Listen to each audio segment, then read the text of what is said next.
Well, today we are here to announce the implementation of a new program. We're calling the program Live Within Our Means. It's prompted by a number of factors, the first of which is state spending. State spending is out of control, as this chart clearly indicates. This is what's happened in the last 10 years in the state of Minnesota by biennium. And you can see that the rate of spending increases has far exceeded the rate of inflation in most bienniums. That's reason number one. Reason number two is Minnesota is consistently ranked amongst the top tax states in the nation in terms of state and local taxes per capita. It's been 13 of the last 15 years that the Minnesota Taxpayers Association has been tracking this. Minnesota's been in the top 10. The third reason is looking ahead to 2009, we're expecting to see a huge budget deficit that will need to be addressed. And as you're all aware, that our state constitution requires us to balance the budget each biennium, and that's going to mean either a tax increase or spending cuts. Reason number four, looking back to the past legislative session, we passed a number of tax increases, some of the largest tax increases in this state's history, even after a number of candidates ran on a platform in 2006 of not increasing our taxes.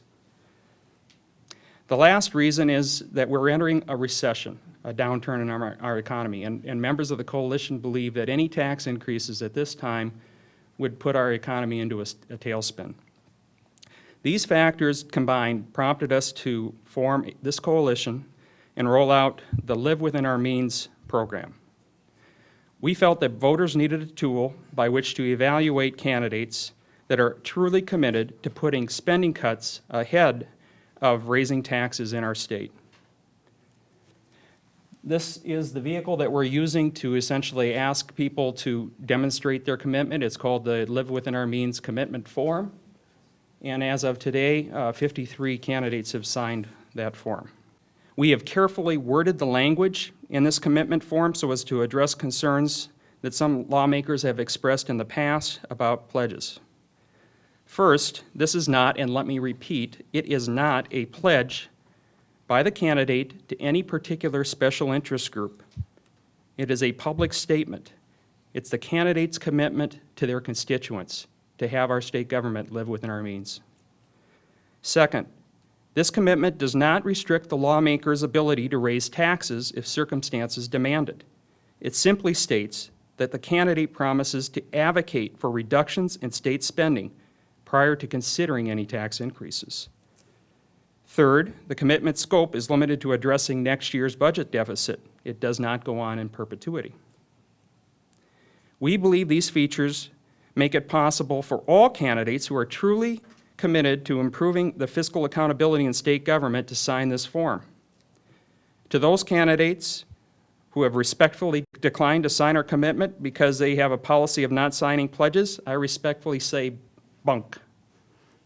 I cannot imagine any justifiable reason why a candidate would refuse to sign this commitment other than it is their intent to either increase spending or raise taxes once in office. This is a nonpartisan initiative. All candidates seeking office have been invited to participate in today's press conference. We also invited legislative leaders on both sides of the aisle to attend and say a few words about this process. All candidates are participating in today's ceremony will be awarded a scissors lapel pin to indicate their commitment to cutting spending ahead of raising taxes. Their name will also be listed on a website that has been established for this program called livewithinourmeans.com. Voters who visit this website can see the candidates in their district that have signed the commitment form and contact the candidates to urge them to participate. A new radio ad campaign is also scheduled to begin airing today, which draws attention to the program and encourages voters to learn which candidates have committed to cut spending. The only role of the coalition in this process is to administer the program. As I said before, the candidates are making no commitment to coalition members. They are making a commitment to their constituents. Go out, look in, try to find every efficiency you can, and do that before you start going to taxpayers for more money. We've heard a lot about the word sustainability, sustainable economy, sustainable environment. Sustainable is a word that is very popular these days, and I think we need to focus on what is a sustainable role for government. Hi, my name's Chuck Darrell. I'm with the Minnesota Family Council. Minnesota Family Council calls on all state legislators to sign the petition to live within our means. Like Minnesota families, each one of you has a budget, and when you live outside your budget, it causes you and your family unnecessary stress and dysfunction, sometimes even leading to breakdown and divorce. In fact, one Gallup poll shows that 56% of all divorces are the result of financial pressures. We believe that most of you legislators understand that your family must live within its means. What then makes you think that you can run our government differently? Living within our means, having our government live within its means, being fiscally responsible is a family issue. And when governments don't run within their budgets, they either cut spending or they raise taxes. And those taxes create more stress on families, which is the basic unit of our society. We call on all legislators and government leaders to step up to the plate and make a commitment to living within our means and take the burden off the Minnesota family. Thanks. And we want to draw the line of contrast with the candidates who signed this, and it's been opened up to every candidate running. But this isn't just about government living within its means as a concept. It is also about our job providers. And the governor and I were in Thief River Falls yesterday. The owner of one of the largest businesses in Thief River Falls, DigiKey, stood up at our meeting, which was fairly well attended, and said, if the DFL tax increases go through that were offered in the last 2 sessions, I'm going to be looking at expanding my business elsewhere. This business employs thousands of people. If they were to expand, it could mean hundreds of jobs, and we are hearing this all the time. Marvin Windows, as many of you know, their last expansion was not in Minnesota, it was in Grafton, North Dakota. So this is really about growing our economy and growing jobs for families. And all of the folks behind me, the men and women who are, whether it's Karen Nolte running the city council budget in New Hope, or whether it's Sherry May, who's having her small business run to live within its means, whether it's local government or whether it is their small business or whether it's their family budget, these folks understand that we need to live within our means, and just like a family or a business does. I want to thank Jeff Davis and the Minnesota Majority for this nonpartisan event, and I want to thank Senator Poggemiller for oh, he's not here, I'm sorry. Speaker Kelleher for joining us. She's not here either. And I'm sorry, I'm trying to lighten it up because I'm concerned that what'll happen is you folks will leave here today and you'll go see Speaker Kelleher or Senator Poggemiller, and what you're going to hear from them is, here they go again. This is the taxpayers' pledge all over again. I hope that you don't fall into that trap and report it that way.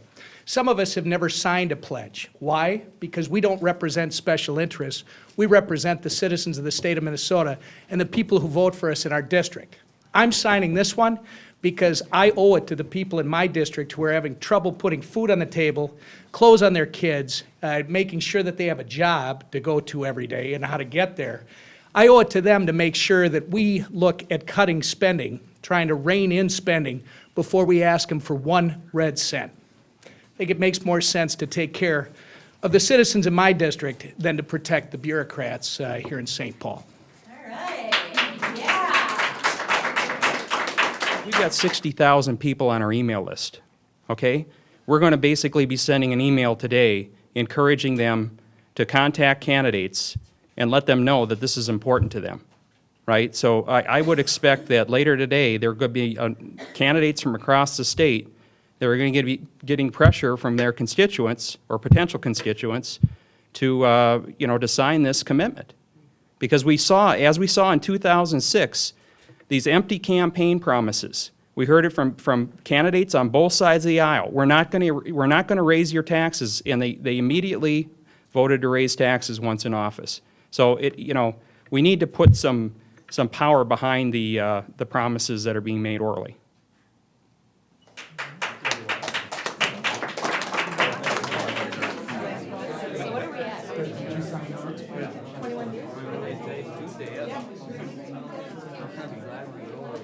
I'm trying to get tired.